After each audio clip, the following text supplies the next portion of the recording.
મારું નામ મનહર પટેલ છે. હું વ્યવસાય એડવોકેટ છું અને ભાજપનો નેતા પણ છું.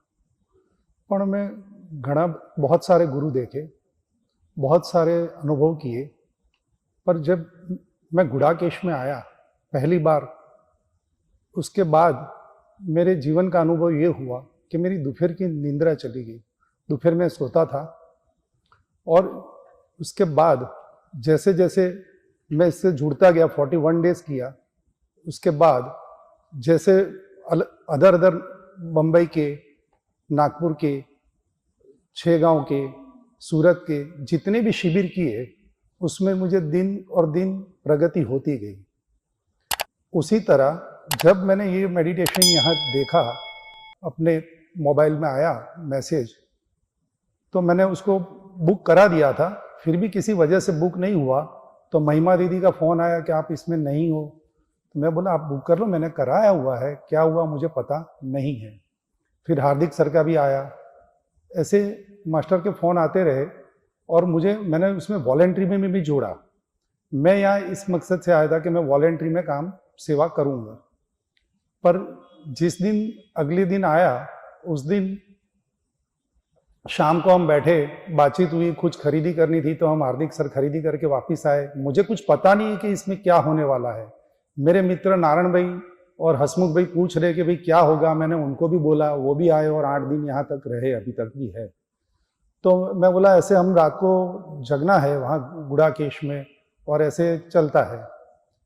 फिर जब मुझे बताया गया हार्दिक सर ने कि इसमें तो ब्लैंक रहना है, पट्टी बांध के रहना है, कुछ भी करना नहीं है. तो मैंने बोला ऐसा है? तो बोले आपको पता ही नहीं है, आप व्हाट्सएप में देखते ही नहीं हो, क्या कर रहे हो.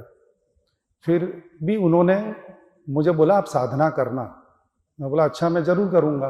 दूसरे दिन उन्होंने मुझे खरीदी करने के लिए भी भेजा. सब मैं खरीदी करके भी आया, बहुत सारी लिस्ट. थोड़ा देर हो गई, मास्टर आए, पर उन्होंने उनका स्वार्थ न देख के, स्वाति दीदी किचन में थे, मैं लेट हो गया, सब सामान लेके आया. उन्होंने बोला आप जल्दी से जाओ और साधना करो. तो मैं आया, मैंने पट्टी ली और ब्लैंक करके यहाँ हॉल में एंटर हुआ.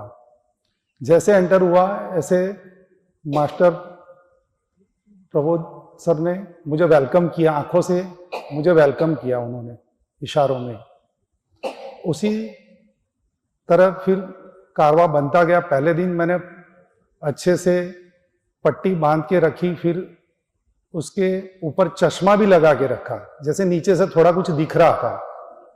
तो जैसे पहले दिन गया, 2 दिन, तो 2 दिन के अंदर आंखों में से ऐसी छोटी छोटी रेत की कण तरह से वो बाहर आ रही थी, जैसे आंखें क्लियर हो रही थी. उसके बाद में जैसे कभी हार्दिक सर आते थे या कोई भी आते थे तो वो समझाते थे कि बोलना नहीं, बातचीत नहीं करना तो गहरे जाओगे. तो हमने बोलना थोड़ा कम किया. फिर भी कभी कभी कोई बात हो जाती है. तो जब भी हम रात को खड़े हो जाते या अचानक के भी डिस्टर्ब नहीं करना है, जो अपन को हेल्प कर रहे हैं वॉलेंट्री, राठौड़ सर हमको पीछे से आके पकड़ लेते, या विनीत सर वो हमारी सेवा में तत्पर उसी टाइम खड़े होते. सबसे बेस्ट तो वॉलेंटियर अपन खड़े होए अभी जिस जगह पे, और उस जगह पे तो वो अपने को आके टॉयलेट, लैट्रिन, जहाँ भी अपने को जाना है, क्या आपको सुविधा है, वहाँ अपने को पहुँचा देते थे. तो ये बात तो अपने को समझ में नहीं आती, पर उन्होंने रात जगते थे, पूरी रात वो लोग. ऐसे ऐसे दूसरा तीसरा दिन हुआ, आंखों के अंदर से एक रई के दाना जितना छोटा छोटा भौतिक शरीर में से सफाई होने लगी और आंखें क्लीन हो रही है ऐसा महसूस होने लगा. उसके बाद में जैसे वो लोग अपन रोल कर रहे हैं कि अभी अंधा आदमी है, और अंधा आदमी जब रास्ते पे सड़क क्रॉस कर रहा है तो उसको कितना वो महसूस होता है, वो अपने को यहाँ के फील हुआ. जब हम जाना चाह रहे हैं कहीं पे भी, तो वो अपने को जब ले जा रहे हैं तो अपन अंधे हैं, तो अपने अंदर से हृदय से धन्यवाद निकल जाता है. उसी तरह प्रमोद मास्टर जी को मैं उस टाइम पे याद कर रहा था कि हम सब इस जगत के, आध्यात्मिक जगत के अंधे हैं. सर को तो एनलाइनमेंट हो चुका है. अभी मैं तो 8 दिन में भी यही बोलूंगा कि हमको सिर्फ बैठना उठना सिखाया है, हमको कुछ भी अभी आता नहीं है. और मैं देख रहा हूं कि ये कारवां कहां तक जाएगा। ये इसकी दृष्टि बहुत लंबी है। और जब मेरा जन्म हुआ था तब भी वो जो मेरे गुरुजी थे वो भी ध्यान प्रिय गुरुजी थे। उनका नाम था मुक्त जीवन स्वामीनारायण भगवान के अनुयायी थे। तो उसी तरह जब मुझे भौतिक शरीर पे एक फायदा हुआ, और ये भौतिक शरीर पे जब भी मैं सोचता हूं कि डॉक्टर लोग दवाई देते हैं या इंजेक्शन देते हैं, हाथ और पैर को सुन करते हैं। मेरा अभी लेफ्ट पैर में ऑपरेशन हुआ था, तो वो सुन करके उसका ऑपरेशन करते जिससे ब्रेन को समझ में नहीं आए, ब्रेन सुन हो जाए। जब उसका मेडिसिन का डोज उतरता है तब वो ब्रेन को जो पैर में जो हुआ है काटाकुटी वो दुखना शुरू हो जाता है।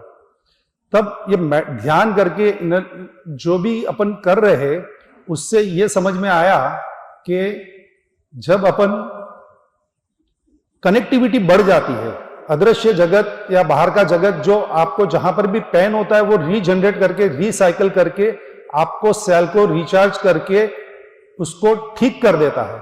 क्योंकि तुम्हारी ब्रेन के साथ, घुटनों के साथ, या जहां पर भी तुम्हारे ऑक्सीजन नहीं जा रहा है, कार्बन नहीं निकल रहा है, या जो भी डिसीज है वो डिसीज को वो जाके वहां रिपेयर करके आता है। मैंने ये चीज को बहुत अच्छी तरह से महसूस किया।